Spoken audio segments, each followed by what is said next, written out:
안녕하십니까. 저는 지금 경북대학교 정치외교학과 다니고 있는 김채훈이라고 합니다.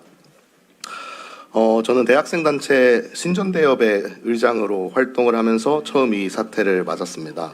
이후에는 한 명의 대학생으로 올공에 나서서 함께 2030 청년들과 함께 이 사태를 맞이하게 됐습니다.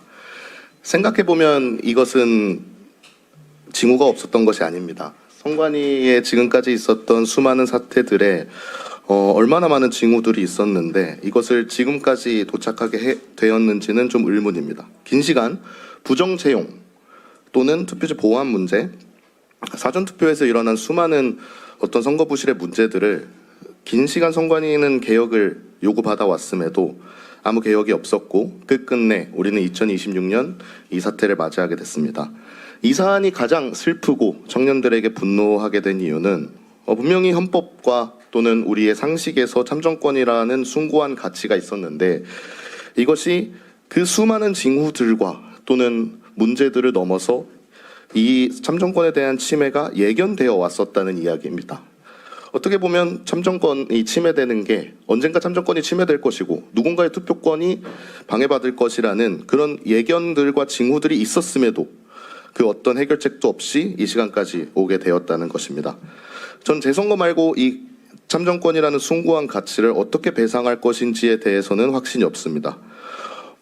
사실 한 표가 결과에 상관이 없었다 또는 한 표가 결과에 상관이 있었으니 재선거를 해야 된다 이런 갑론을박을 넘어서서 대표를 선출하고 또 어떤 사회적 신뢰를 실행하기 위한 민주주의의 가장 우선되고 가장 기초적이어야 하는 이 선거라는 시스템이 분명히 어떤 편의에 의해서 침해를 받아왔다면은 어쩔 수 없이 대표는 이미 선출됐으니 이제 재선거는 불가능하다라는 태도가 어떻게 사회적 신뢰를 유지할 수 있고 어떻게 사회적 신뢰가 붕괴되지 않을 것이라 말할 수 있는지 의문이라 저는 지금 이 순간에도 올림픽 공원에서 청년들과 함께하고 있습니다. 네, 김채훈입니다.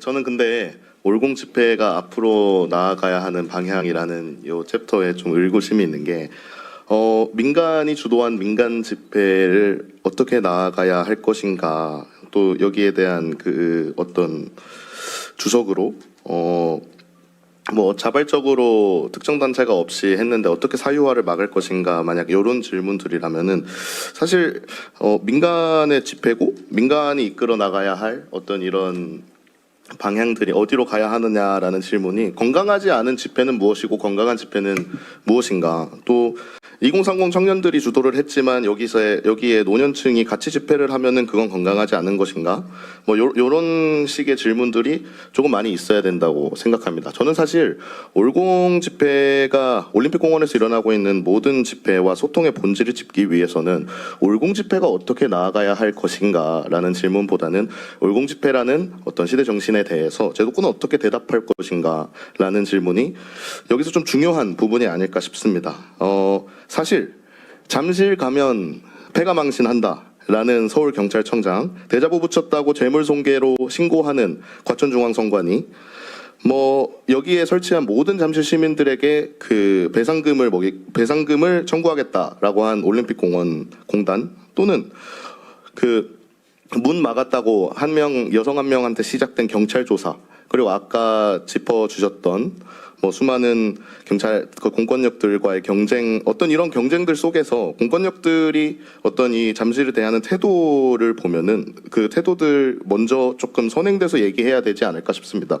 올공 집회가 과격하냐 과격하지 않냐 앞으로 어떻게 나아가야 할 것이냐 뭐 이런 질문들에 좀 대답하기 위해서는 적어도 이런 순수한 많은 질문들이 어떤 위험에서는 벗어나야 하지 않겠습니까? 또한 재선거가 아니라면은 저는 사실 이 참정권을 배상할 수 있는 것이 우리 이런 우스갯소리가 있었습니다. 선거가 끝나고 나서 요 선관위 예산이 어느 정도 되니까 이걸 5천만 분의 1로 쪼개가지고 유권자 수 분의 1로 쪼개가지고 요만큼의 어떤 배상액이 나올 것이다라는 농담조의 얘기가 나왔었는데 사실 투표에 참여하지 못한 민주국가의 시민으로서 인정받지 못한 이 사태들에 대해서 재선거가 아니라면 어떤 대답을 해서 배상을 해야 합니까? 그러니까 저는 이 재선거가 아닐 때, 재선거를 할 수 없다는 결론이 나왔을 때, 재선거가 아니고 그 민주주의에 대한 유린을 어떤 식으로 배상할지에 대한 공은 제도권에게 있다고 생각합니다.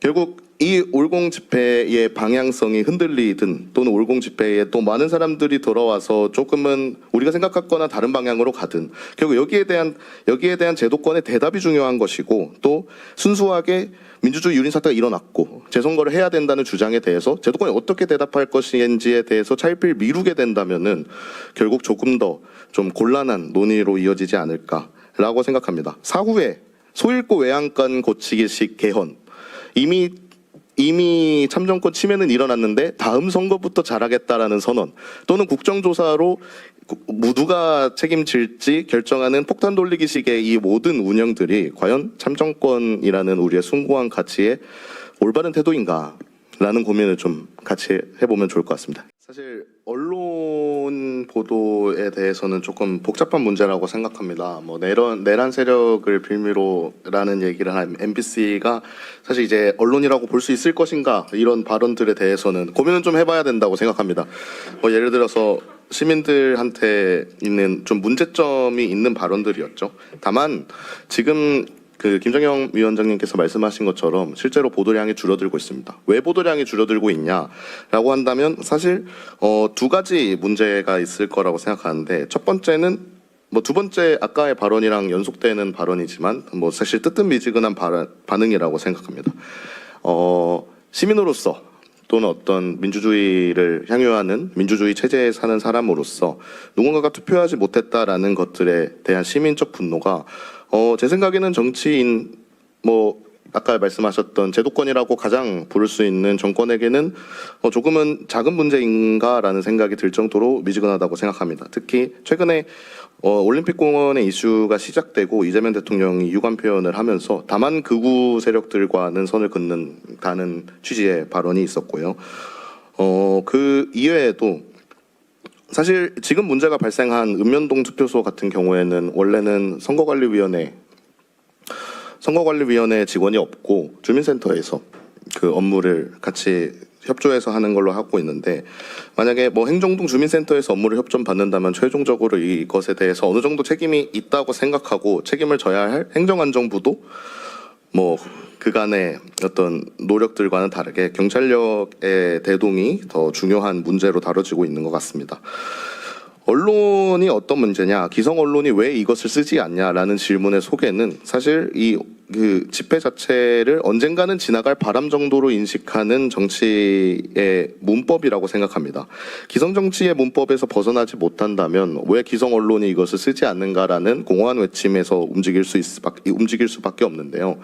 아까도 얘기했지만 저의 좀 입장은 일관돼 있습니다. 계엄도 국정조사도 이 모든 사태가 끝나고 나서 시작된 그 모든 소잃고 외양간 고치기식 문제 해결법은 사실 재선거를 외치는 청년들을 조금은 공허하고 말이 안 통하는 사람으로 비춰지게 만들고 끝끝내 언론이 여기에 관심을 가지지 않게 하는 효과만이 있을 뿐입니다. 재선거가 아니라면은 조금 더 현실성 있게, 또는 그 가치의 크기와 이 참정권이라는 가치의 크기와 대응될 정도의 그 어떤 대안을 제시해야 되는 것은 엄연히 제도권과 어른의 책임입니다. 2030 올공 집회가 이번에 제목도 올공 2030 청년들에게 주권 회복의 해결책을 묻는다라고 한다면 당연히 재선거입니다. 근데 재선거가 아니라면 이 모든 체제적 문제, 시스템의 문제들에 대해서 제시하고 또 어떤 해결책을 내놓고 그 해결책으로 문제가 해결될 때까지 온 힘을 다해서 도전하는 것은 다시 한번 어른의 책임이라고 생각합니다. 언제까지고 2030 청년들 힘내자, 또는 2030 청년들의 어떤 이런 외침들이 구구와는 다르지 않기를 바란다, 이런 공허한 외침들이 앞으로의 문제 해결에 얼마만큼의 그 도움이 될지는 미지수인 상황입니다. 이상입니다. 네, 앞에서, 그러니까 김채훈입니다. 앞에서 많은 분들이 뭐 여러 가지 얘기들을 짚어주셔서 저는 제가 여기서 드리고 싶은 말씀은 사실 어떻게 책임지게 할 거냐가 더 중요하다고 생각합니다. 사실 관계자들이 이미 사퇴했고 사람 보고 책임지라고 하는 낡은 문법도 이제는 탈피해야 될 때가 됐다고 생각합니다. 그리고 선관위가 어떻게 해체돼야 할지 이런 부분을 오랜 시간 법률에 몸담아올 윤상현 위원장님이나 아니면 수많은 헌법학자들이 가지고 있는 헌법에 대한 메커니즘을 넘어서 이야기하기도 어려운 문제입니다. 다만 이 국조특위가 본질적으로 짚어야 되는 것은 누가 책임져야 되는 것과 어떻게 책임지게 할 것입니다. 일반적인 사퇴 또는 그 옷벗으라는 식의 정치에서는 조금 벗어날 필요가 있어 보입니다. 특검 당연히 해야 됩니다. 다만 이 사태의 모든 원죄를 지고 있는 노태학 위원장, 문재인 정부에서 대법관으로 임명한 인물입니다. 이것을 국민의힘 위주의 특검이 구성되지 않고 야당 위주의 특검이 구성되지 않고 그냥 일반적인 특검으로 진행됐을 때 어떻게 책임지라는 질문이 과연 해소될 수 있을지가 의문입니다. 이번 국정조사에서 우리가 이루어져야 되는 것은 사실 사회적 신뢰를 회복하는 일입니다. 이 과정에서 많은 대안들이 필요할 거고 제도 개혁이 필요할 거고 그 제도 개혁의 과정에서 많은 법률 전문가들 또는 어떤 처벌과 선관위의 개혁을 위한 전문가들의 의견이 있을 것이라고 생각합니다. 다만 거기에 대한 대답을 저희한테 바라는 것은 조금 어려운 질문입니다. 저희의 대답은 심플하다고 생각합니다. 참정권을 지금 침해되어 있는 참정권을 어떻게든 배상할 수 있는 방법은 재선거고 아니라면 다른 대안은 아니라고 말하는 사람의 몫이라고 생각합니다. 또한 특검 역시도 노태학 위원장을 임명했던 더불어민주당이 주도해서 특검을 할 수는 없다고 생각하고 만약 이를 거부한다면 특검을 거부한 사람이 범인이라고 생각합니다. 이상입니다. 네, 짧게 하겠습니다. 네. 사실 국민의힘이 청년 중심 정당이 어떻게 되기 쉽지 않죠. 사실 될 수 없습니다. 의원분들의 청년이 아니기 때문에 그 의사결정 구조에서 청년이 중심이 될 수는 없다고 생각합니다. 저도 제가 청년이라는 이유로 의사결정의 중심이 되고 싶다는 마음은 없습니다. 다만 제가 신전대협 의장이라서 제가 청년으로서 아스팔트에 나왔을 때 청년들의 목소리를 들어주시기 위한 그 만고의 의원들의 노력들을 솔직히 잊어본 적 없습니다. 저희가 어떤 식으로든 문재인 정부의 탄압을 받았을 때 국정감사에 불러주신 것도 계속 기억하고 있습니다. 다만 청년이라는 이유로 그 정당의 의사결정을 같이 하자라는 것은 조금 슬프게도 불가능하겠지만 제도 개혁의 기회는 주셨으면 좋겠습니다. 앞으로 일어날 많은 대한민국에 산적한 많은 문제들에 제도 개혁의 기회를 주시고 생태계를 확립할 필요가 있어 보입니다. 딱 하나 부탁드릴 게 있다면 이 제도 개혁과 문제 해결을 위해 시간을 쓴 많은 청년들이 30대가 되어 그 긴 시간이 쉬었음 청년이 돼서 돌아가는 일은 없었으면 합니다. 어떤 식으로든 문제 해결에 힘쓴 모든 일들이 정당이든 또는 관계 부처든 함께 했다는 증표를 남겨주었으면 좋겠습니다. 그로 인해서 우리가 어른이 되었을 때 국민의힘이 이렇게까지 우리와 성장을 함께 했지라는 기억으로 다시 한번 국민의힘으로 돌아오면 좋겠습니다. 또는 지금의 많은 공천에 관련한 잡음들을 지구당이 개설될 수 있다면 청년들이 함께 할 수 있는 지구당 모델하우스를 지어보는 것도 괜찮다고 생각합니다. 많은 개혁들을 함께 또는 여러 가지 프로토타입들을 같이 고민해보되 저희가 중심이 되고 싶다는 마음은 없습니다. 다만 정당과 함께 성장하는 사람이 되었으면 좋겠습니다. 이상입니다.